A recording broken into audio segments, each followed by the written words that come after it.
My hands won't stop shaking.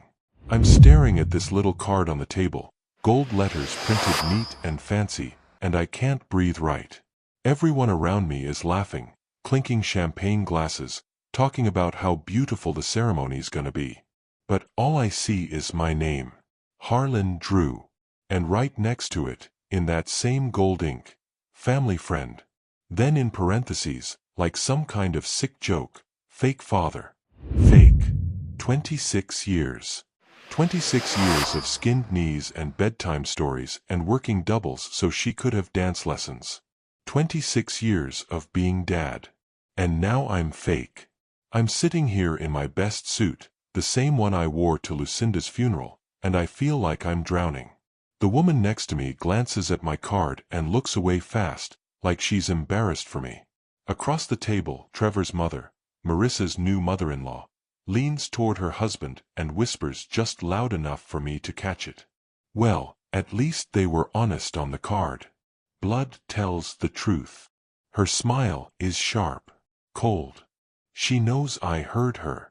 Have you ever loved someone so much you'd bleed yourself dry for them, only to have them tell the world you don't matter? That's where I am right now. And I don't know if I should walk out or sit here and pretend I'm not dying inside. The ballroom is massive. Crystal chandeliers hang from the ceiling like frozen stars, and there are roses everywhere. White ones, expensive ones, the kind I could never afford. This whole place screams money. Trevor's money. His family's money. Old money, the kind that looks down on guys like me who fix cars for a living and smell like motor oil even after 3 showers. I don't belong here. I knew that the second I walked in. But I came anyway because I made a promise to Lucinda. I promised her I'd always be there for Marissa, no matter what. Hi viewers, kindly tell us where you're watching from and what time it is. Warm welcome to the family. Enjoy the story. I fold the name card in half so I don't have to see the word fake anymore, but it doesn't help. It's burned into my brain now. People are starting to notice. I catch a couple whispering, glancing my way, then looking down at their phones. Someone laughs. Not at me maybe, but it feels like it. My chest is tight. My throat's closing up. I want to leave. Every bone in my body is screaming at me to stand up, walk out that door, and never look back. But then the music starts. The orchestra, actual violins and cellos, nothing like the little speaker we had at my wedding to Lucinda, begins to play. Everyone stands. I stand too, because what else am I supposed to do? And then I see her. Marissa. She's walking down the aisle in this white gown that probably cost more than my truck, and she's glowing. She looks like her mother. Same soft smile. Same way of holding her head up like the world belongs to her. And for just a second, I forget about the card. I forget about Trevor and his smug grin and his mother's venom. All I see is my little girl. Except she's not looking at me. She walks right past my row. Her eyes scan the crowd, smiling at Trevor's family, nodding at friends, but when she gets to me, nothing. Not a glance. Not a smile. Not even a flicker of recognition. I'm invisible. I wasn't always invisible. There was a time when I thought I'd never matter to anyone. That was back when I was 32 and my ex-wife packed her bags and told me I was broken. We'd been trying for kids for 5 years. 5 years of hope and disappointment and doctor visits that drained our savings and our marriage. She said she couldn't do it anymore. Couldn't live with my empty promises. Couldn't waste her life on a man who'd never give her a family. She left on a Tuesday. I remember because it was trash day, and I watched her drive off while I stood there holding a garbage bag like an idiot. Her last words to me were, "You'll never be enough for anyone, Harlan." I believed her. 4 years, I believed her. I stopped dating. Stopped trying. I buried myself in work at the auto shop, fixing other people's broken down cars because at least those I could fix. My life became small, predictable, safe. I figured that's all I deserved. Then I met Lucinda. She came into the shop one afternoon with a beat-up Honda that was making a sound like a dying cat. She had this little girl with her, maybe 5 years old, hiding behind her legs and clutching a stuffed rabbit with one ear missing. The kid wouldn't look at me. Just stared at the floor while her mom explained that the car was all she had and she couldn't afford much but she really needed it fixed. There was something in Lucinda's eyes, tired but strong, you know? Like she'd been through hell but wasn't about to let it win. I fixed the car. Charged her half what I should've. When she came to pick it up, the little girl peeked out from behind her and whispered, "Thank you, mister." That was the first time Marissa ever spoke to me. Lucinda told me later that her husband had died 2 years before in a construction accident. Fell 3 stories. Didn't make it to the hospital. She'd been raising Marissa alone ever since, working double shifts at a diner and barely keeping the lights on. We started talking. She'd bring Marissa by the shop sometimes, and the kid would sit in the waiting area drawing pictures while I worked. She drew me once, stick figure with a wrench, standing next to a car. She wrote, "Mr. Harlan," at the top in crooked letters. I still have that drawing somewhere. Lucinda and I got close. Not fast, but steady. Like 2 people who'd both been burned and were taking their time near the fire. We went on walks. Had coffee. She'd laugh at my dumb jokes and I'd listen to her talk about Marissa's school and how she wanted better for her daughter than what she had. I fell in love with both of them. Not just Lucinda, Marissa too. That little girl with the missing ear rabbit who was scared of everything. 3 years later, I asked Lucinda to marry me. I didn't have much. Couldn't afford a fancy ring or a big wedding. But I promised her I'd take care of them both. That I'd be the man they could count on. She said yes in her tiny kitchen while Marissa watched cartoons in the next room. The wedding was small. Just us, a few friends, and a justice of the peace. But when it was over and we were standing outside, Marissa tugged on my sleeve. She looked up at me with those big brown eyes and said, "Can I call you Dad now?" I almost broke right there. I knelt down so I was eye level with her and said, "I'd be honored, sweetheart." She hugged me so tight I thought my ribs would crack. And just like that, I wasn't broken anymore. I had a family. I had a daughter. That single word, Dad, it healed something inside me I didn't even know was still bleeding. My ex-wife was wrong. I was enough. I was more than enough. 4 years, it was good. Better than good. I'd wake up early and make pancakes on Saturdays. Lucinda would sit at the table with her coffee, and Marissa would talk a mile a minute about school and friends and whatever cartoon she was obsessed with that week. I'd fix things around the house. We'd go to the park. I taught Marissa how to ride a bike, running beside her and holding the seat until she was ready, and then letting go and watching her fly down the sidewalk, laughing like she'd just discovered freedom. I was happy. We all were. But then one morning, Lucinda didn't wake up. I found her in the kitchen. She'd gotten up to make coffee like she always did, and then she just collapsed. Heart attack. No warning. No time to say goodbye. The paramedics said she was probably gone before she hit the floor. They said it like that was supposed to make it easier. It didn't. Marissa was 19. Home from her first year of college for the summer. She'd been asleep when it happened. I had to wake her up and tell her that her mom was dead. I don't think I'll ever forget the sound she made. Not a scream. Not crying. Just this low, broken noise like something inside her had shattered. The funeral was a blur.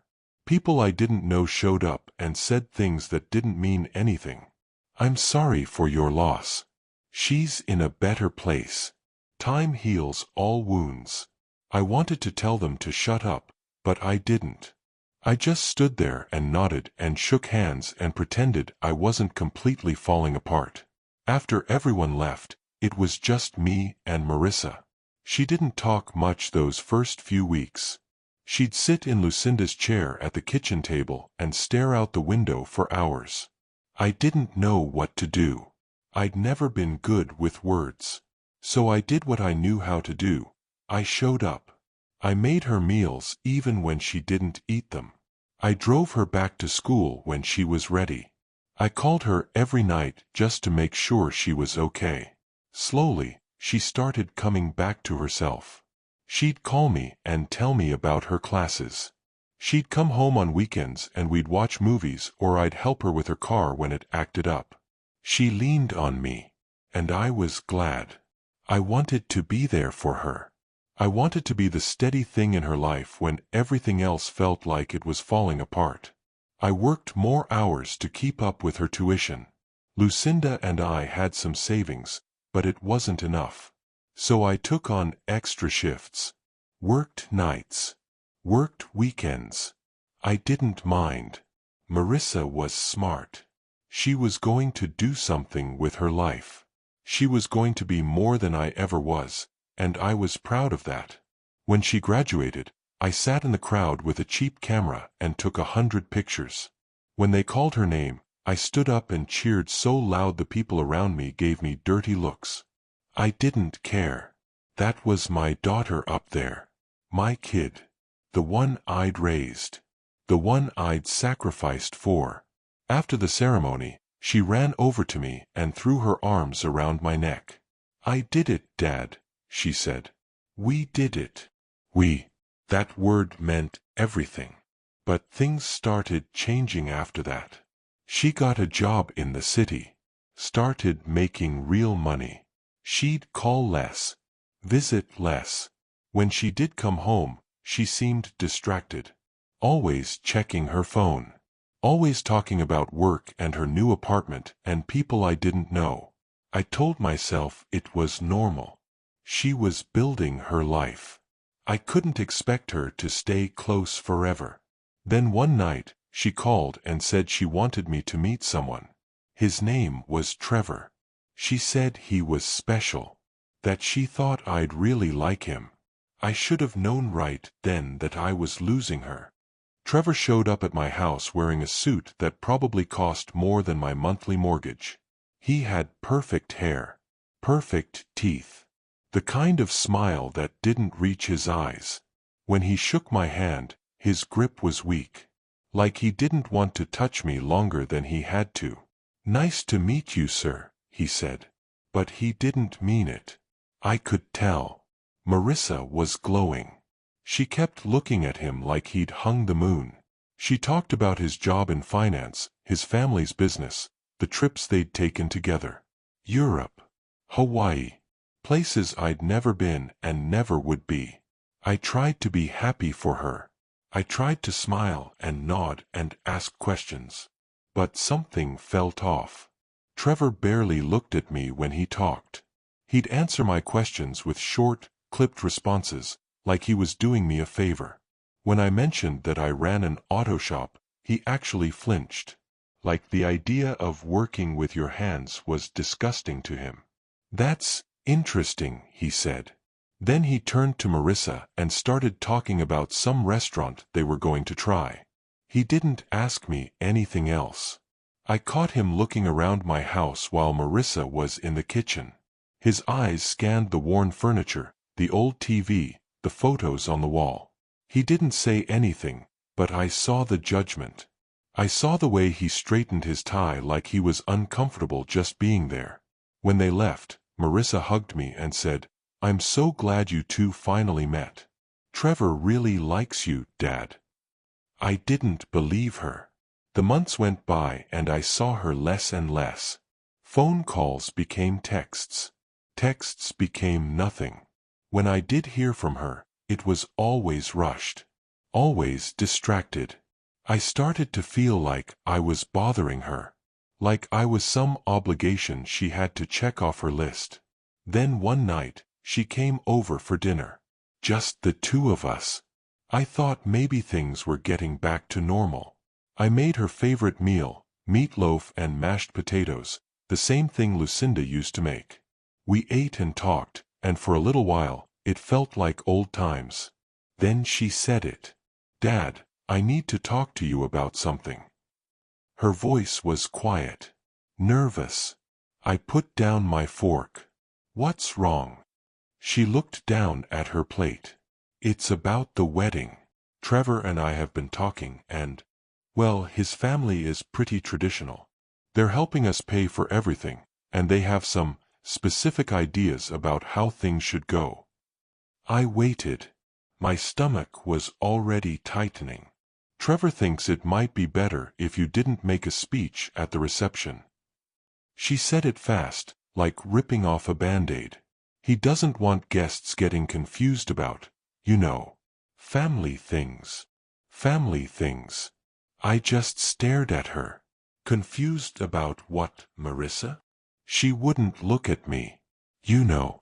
About who my real dad is. Real.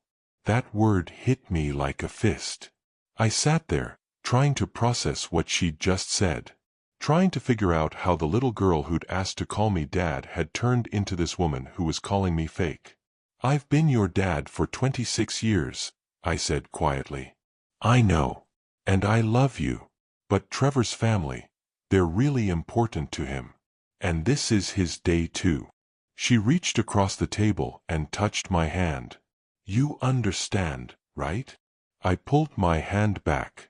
"Yeah, I understand." She left soon after that. Said she had to get back to the city. I sat at the table alone, staring at the empty plates, and for the first time since Lucinda died, I felt completely lost. That night, I pulled out the old photo albums. Pictures of Marissa as a kid. Birthday parties. Christmas mornings. Her high school graduation. In every single one, I was there. I was the one holding her hand.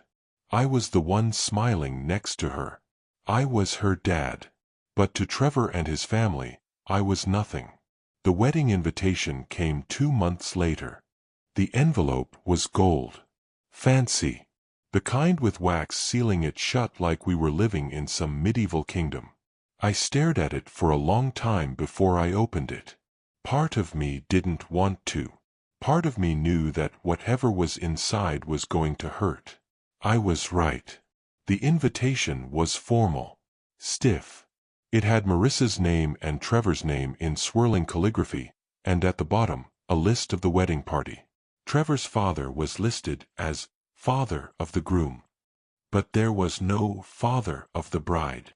Just a blank space where my name should have been. My name was on the guest list.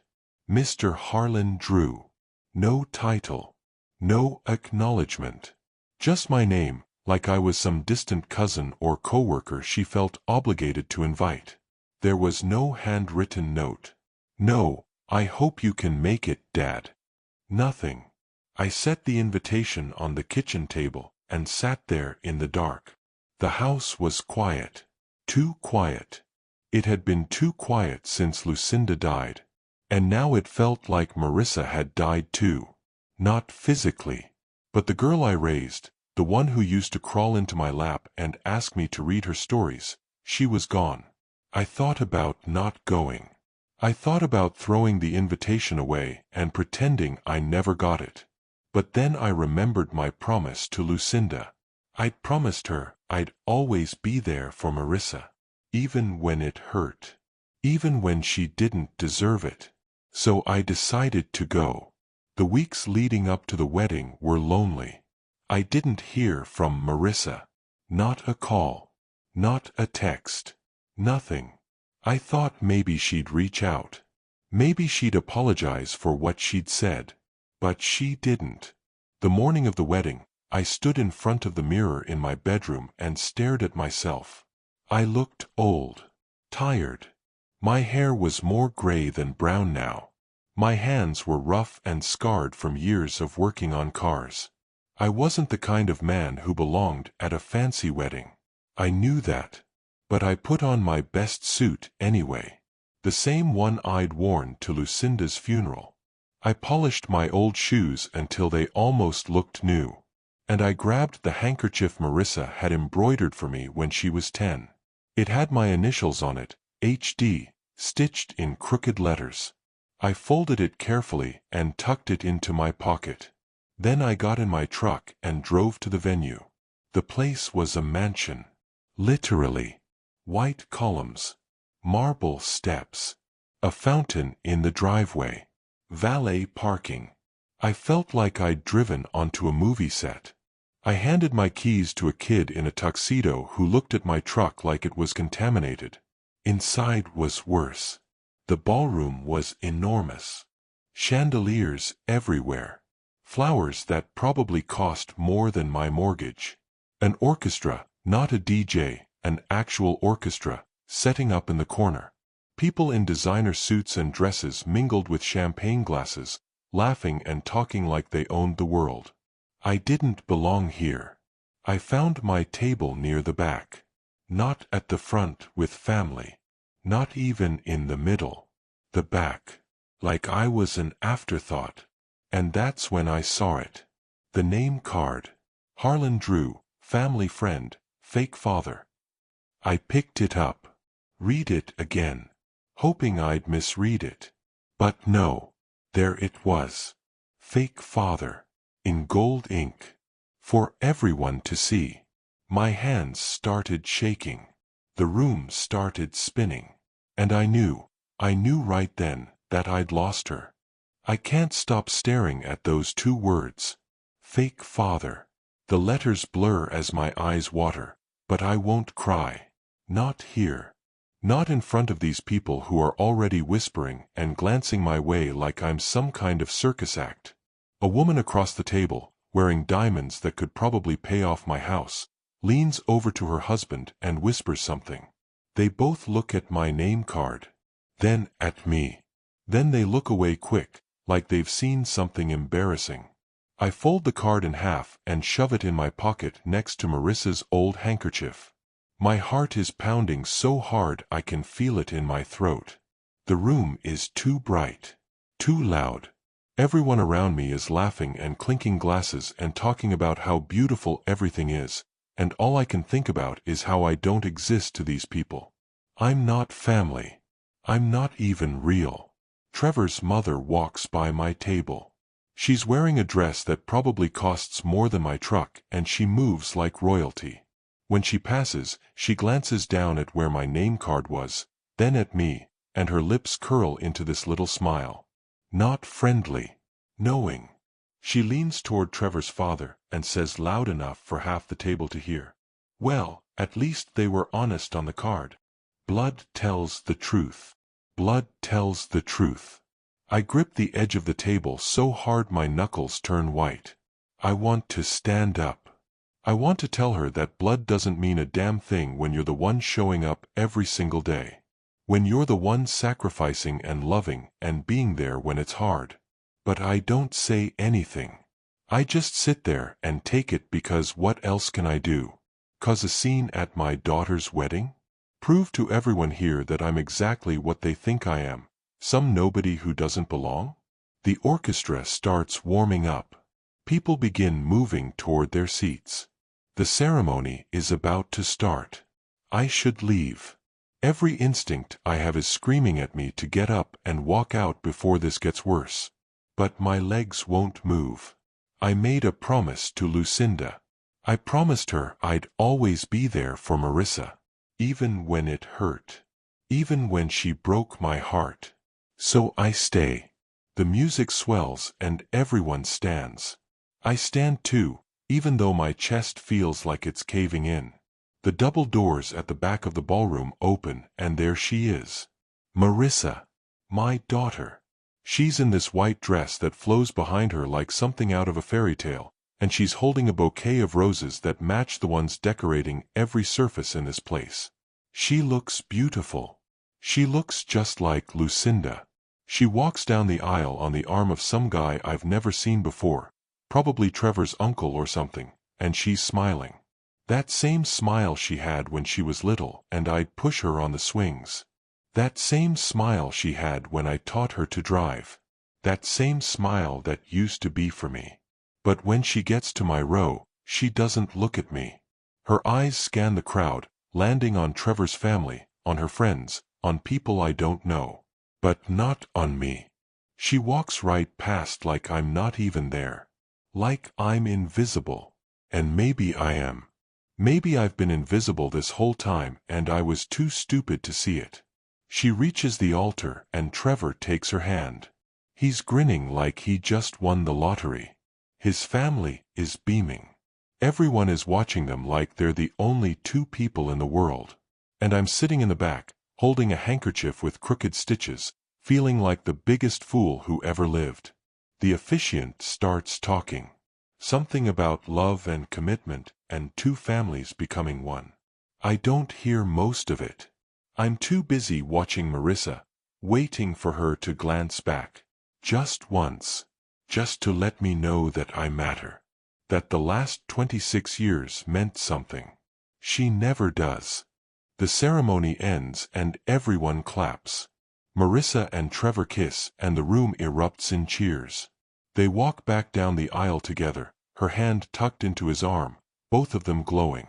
When they pass my row this time, Trevor's eyes land on me for half a second. There's something in his expression. Not quite a smirk, but close. Like he knows exactly what that name card said and he's glad I saw it. I should have left then. But I didn't. The reception starts and everyone moves to their tables. Waiters in white gloves bring out plates of food I can't even pronounce. Champagne flows like water. People laugh and toast and tell stories I'm not part of. I sit at my table in the back, surrounded by strangers who don't talk to me, and I push food around my plate pretending I'm fine. Then the speeches start. Trevor's father stands first. He's tall, gray-haired, the kind of man who's used to being listened to. He taps his glass, and the room goes silent. He talks about legacy, about family bloodlines, about how proud he is that his son found a woman worthy of the family name. People applaud. Some even stand. It's like he's giving a speech at a corporate board meeting, not a wedding. Then Trevor stands. I just want to thank everyone for being here today, he says, his voice smooth and confident.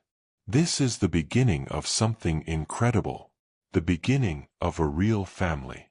A future built on solid foundations. He looks at Marissa and she smiles up at him like he's her whole world. I can't wait to build a life with you. A real life. With real traditions and real values. Real. There's that word again. The room erupts in applause.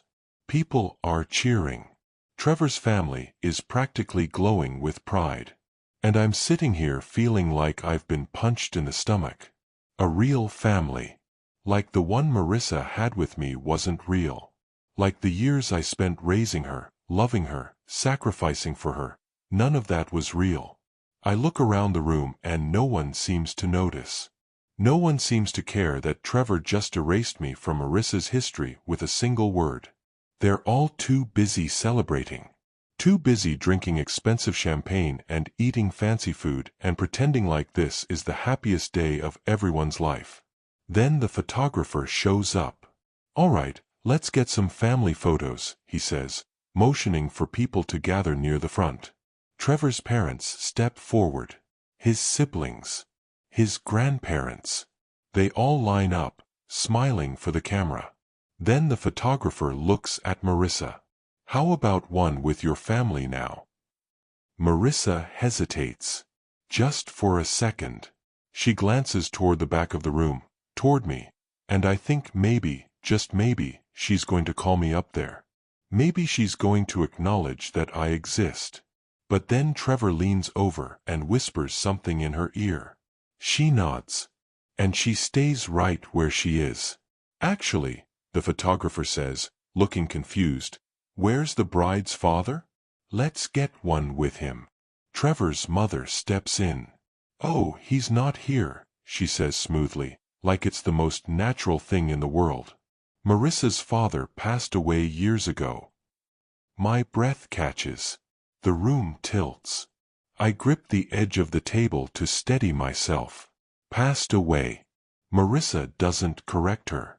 She doesn't say, actually, my dad is right there. She doesn't point to me. She doesn't do anything. She just stands there, smiling for the camera, and lets Trevor's mother erase me completely. I stand up. My chair scrapes against the floor, loud enough that a few people turn to look. But I don't care anymore. I can't sit here and watch this. I can't pretend I'm okay. I walk toward the exit, my legs shaky, my vision blurred. No one stops me. No one asks if I'm all right. I'm invisible, remember? I make it outside and the cold air hits me like a slap. I stand there on the marble steps, trying to breathe, trying not to break down. My truck is parked at the far end of the lot. I walk toward it, each step feeling heavier than the last. When I get inside, I just sit there. Hands on the wheel. Engine off. Staring at nothing. I can hear the music from the reception drifting through the night. Laughter. Celebration. Life moving forward without me. I reach into my pocket and pull out the handkerchief Marissa made me when she was 10. The stitches are crooked. The letters are uneven. But it was hers.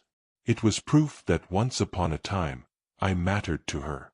I fold it carefully and set it on the passenger seat. Then I start the engine and drive away from the only daughter I'll ever have. The house is dark when I get home. It's always dark now. I don't bother turning on the lights.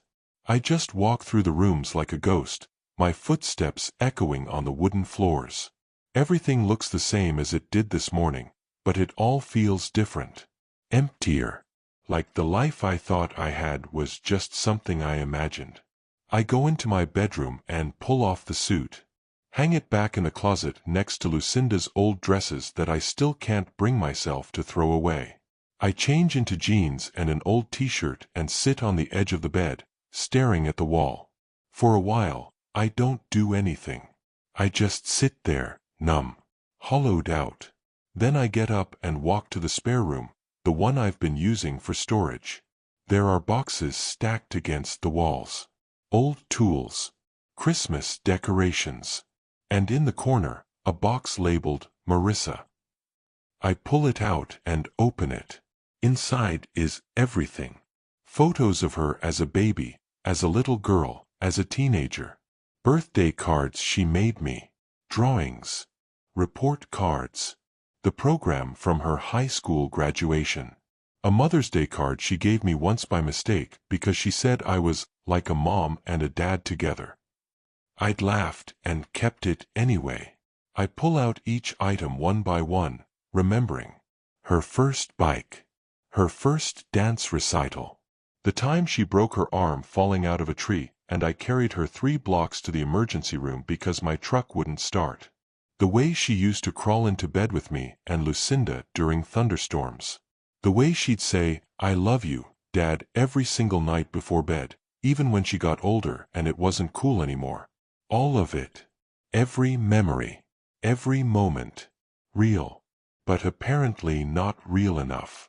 I sit on the floor surrounded by pieces of a life that doesn't exist anymore, and I finally let myself feel it.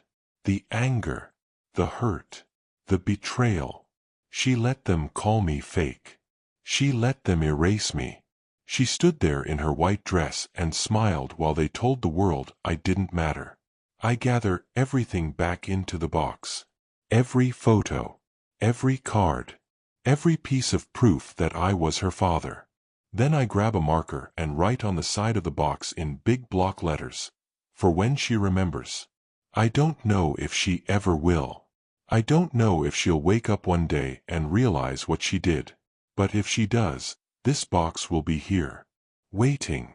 Just like I always was. I carry it to the attic and shove it in the far corner behind old furniture and boxes of things I'll never use. Out of sight.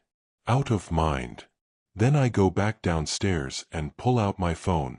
Marissa's name is still in my contacts. Right at the top under favorites. I stare at it for a long time.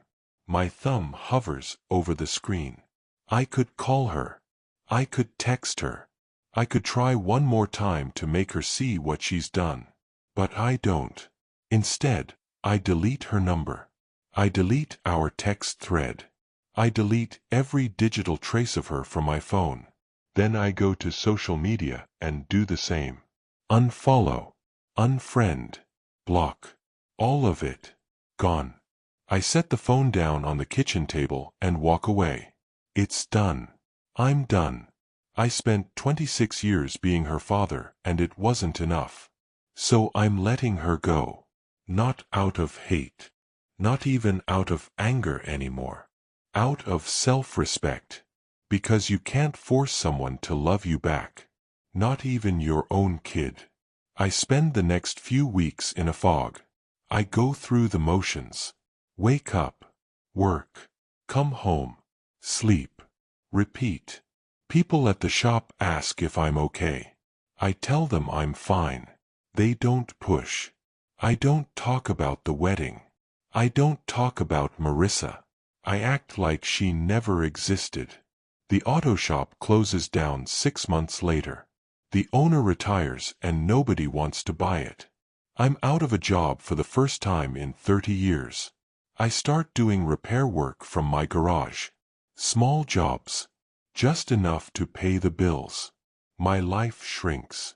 Gets quieter. Simpler. 5 years pass like that. 5 years of silence. Of emptiness.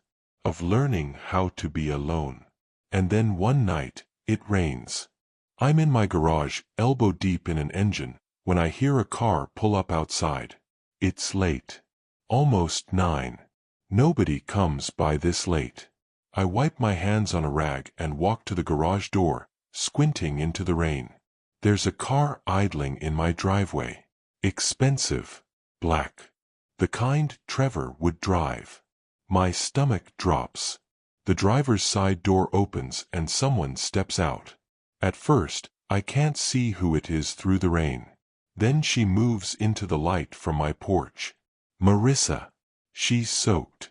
Her hair is plastered to her face. Her makeup is running down her cheeks in black streaks. She's wearing jeans and a sweatshirt, nothing like the designer clothes she used to wear. She looks thin, tired, broken. For a second, we just stare at each other. 5 years of silence hanging between us like a wall. Then she takes a step forward. "Dad," she says, and her voice cracks. "Please." I don't move. I don't know what to say. Part of me wants to slam the garage door and pretend she was never here. Part of me wants to run to her and hold her like I used to when she was little. But I do neither. I just stand there, frozen. "I didn't know," she says, the words tumbling out fast. "I swear to God, I didn't know what they wrote on that card. Trevor's mother, she handled all the place settings. I never saw them until the day of the wedding. And when I did, I wanted to say something. I wanted to fix it. But Trevor said if I made a scene, if I embarrassed his family, he'd call the whole thing off. And I was scared. I was stupid and scared, and I thought." She breaks down. Falls to her knees right there in my driveway, rain pouring down on her. "I thought I could fix it later. I thought I could make it right. But then everything happened so fast, and I kept telling myself it wasn't that bad, that you'd understand, that I was fake." I say quietly. She flinches like I hit her. "No. God, no. You were never fake. You were the only real thing in my life, and I let him take that from me. I let them all take it from me." I walk down the driveway and stand a few feet from her. The rain is cold. It soaks through my shirt, but I don't care. "Why are you here, Marissa?" She looks up at me, mascara and tears mixing on her face. "Because I left him. Because he cheated on me 6 months after the wedding. Because he took all the money my mother left me and spent it on his mistress. Because his family turned on me the second I wasn't useful anymore. Because I have nothing left." She reaches for my hand, but I pull back. "I don't want your pity, Dad. I don't want you to forgive me because I'm desperate. I needed you to know that I'm sorry. I'm so sorry. I look at this woman kneeling in my driveway and I barely recognize her. She's not the little girl who called me dad. She's not the teenager I put through college. She's a stranger who made a choice 5 years ago to erase me from her life. And now that her life has fallen apart, she's here looking for someone to pick up the pieces. You let them call me fake, I say, my voice steady. You stood there and let Trevor's mother tell everyone I was dead. You didn't correct her. You didn't defend me.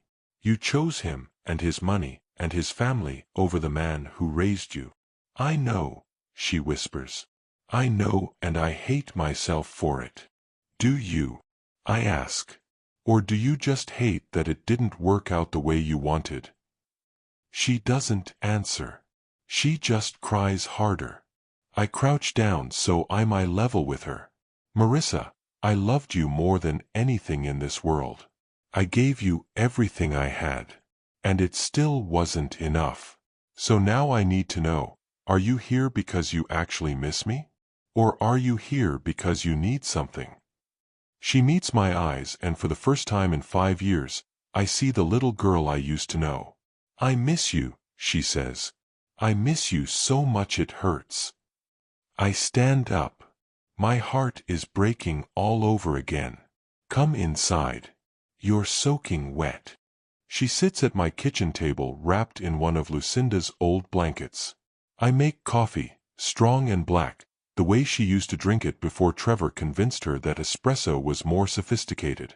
She holds the mug in both hands, staring down at it like it has all the answers. I sit across from her and wait. I don't ask questions. I don't push. I just let the silence settle between us. Finally, she speaks. He emptied our bank account, took out loans in my name. When I confronted him, he said I should have known better than to trust him with money. Like it was my fault. I clench my jaw but say nothing. His family laughed when I asked them for help. His mother said I was never really one of them anyway. That I was just temporary. She looks up at me. Just like they made you feel. This isn't about me, I say. Yes, it is.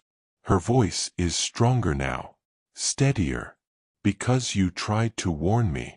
You didn't say it out loud, but I felt it. I felt you pulling away, and I told myself you were just being overprotective. But you weren't. You saw what I couldn't. I saw a man who didn't respect you, I say. And I saw my daughter choose him anyway. She nods slowly. I did. And I'm sorry. We sit in silence for a while. The rain has stopped. The house creaks and settles around us. It's the same house she grew up in. The same kitchen where Lucinda made pancakes and I told bad jokes and we were a family. But that feels like a lifetime ago. I don't know what you want me to say, Marissa. I finally tell her. I can't just forget what happened. I can't pretend that name card didn't exist. That you didn't let them erase me. I'm not asking you to forget, she says. I'm asking you to let me try. To let me earn back what I lost. I look at her, really look at her, and I see both the woman who hurt me and the child I raised. It's confusing. It's painful. But it's also real. Love without respect is fake, I say quietly. You taught me that. And if we're going to do this, if you're going to be in my life again, it has to be different. You have to see me. Not as someone you can fall back on when things go wrong. But as someone who deserves to be there when things go right too. She nods, tears streaming down her face again. I will. I promise. I stand up and walk to the attic. I pull down the box labeled for when she remembers and bring it back to the kitchen. I set it on the table between us. What's this? She asks. Everything, I say. Every memory. Every moment. Proof that I was here. That I was your dad. I packed it away 5 years ago because it hurt too much to look at. But maybe we both need to remember. She opens the box slowly, pulls out a photo of the three of us, me, her, and Lucinda, at the beach when she was 7.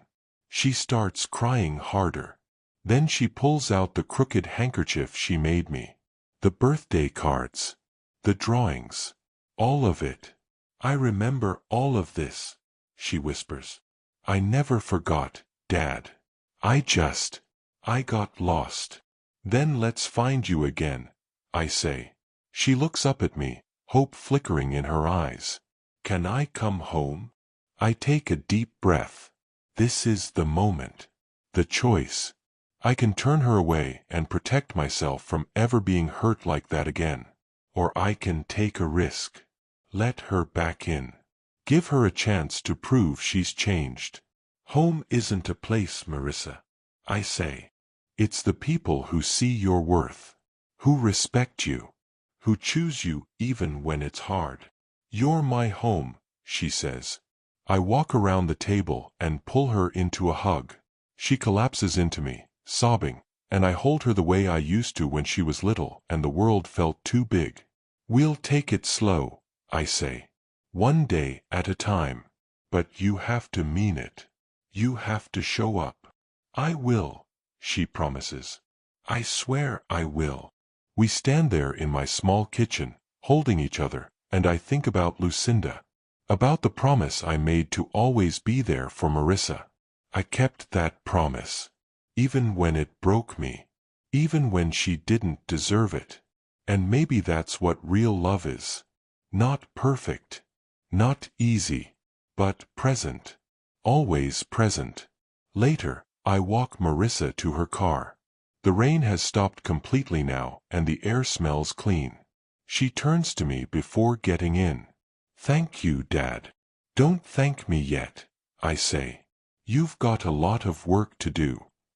She smiles, a real smile this time. I know. I watch her drive away, her taillights disappearing into the night. Then I go back inside and look at the box on the kitchen table. I don't pack it away this time. I leave it out. Open. Because those memories aren't just the past anymore. They're the foundation for whatever comes next. Being called fake was the worst pain I've ever felt. But maybe it was also the thing that made me real to myself. Made me realize that my worth isn't defined by someone else's label. It's defined by how I show up, how I love, how I choose to stay even when it hurts. And that's not fake. That's as real as it gets. If this story moved you, hit that subscribe button and turn on notifications so you don't miss our next story. Drop a comment below sharing your thoughts.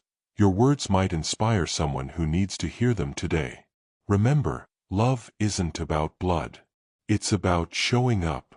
It's about respect. And sometimes, walking away is the most powerful thing you can do. Thanks for watching, and I'll see you in the next one. Retry Claude can make mistakes. Please double-check responses.